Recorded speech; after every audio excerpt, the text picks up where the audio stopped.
হংকংয়ে থেমে গেছে টাইফুন রাগাসার তাণ্ডব। ভয়াবহ আঘাত সামলে ধীরে ধীরে ঘুরে দাঁড়াচ্ছে দেশটির বিভিন্ন শহর।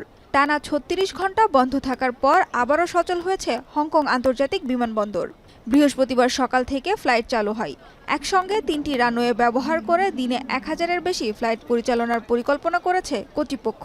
ফলে ভিড় বেড়েছে বিমানবন্দরে। আমি বুঝি নির্মাণের শিল্প, সালাম স্টিল বোঝে ডিউরেবিলিটি। সালাম steel most durable steel. 本來係前日飛嘅，咁但係星期一又通知我話取消航班啦。咁有受影響嘅，因為我本來旅程多2日㗎嘛，咁我就要再重新安排過所有嘢嘅。We were a little bit worried. We actually flew into Hong Kong from South Korea. We were okay with that, but it was actually flying out today. We just didn't know how the typhoon was going to move. খুলে দেয়া হচ্ছে শিক্ষা প্রতিষ্ঠান, যানবাহন চলাচলও শুরু হয়েছে। পরিষ্কার পরিচ্ছন্নতার কাজ চলছে তাইওয়ানেও। শহর পুনরুদ্ধার কাজে সহায়তার কাজ করছে সেনা সদস্যরাও। দেশটির পূর্ব উপকূলের শহর কাদায় ঢেকে যাওয়ায় আগের অবস্থায় ফেরাতে বেশ বেগ পেতে হচ্ছে।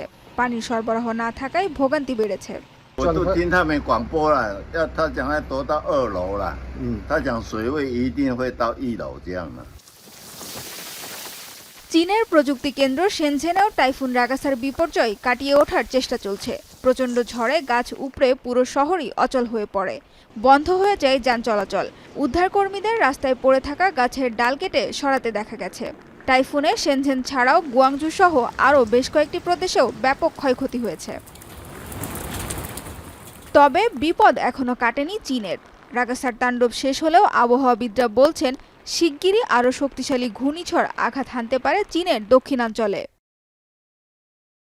সানজিদা ইসলাম তন্নি, এখন বিশ্ব।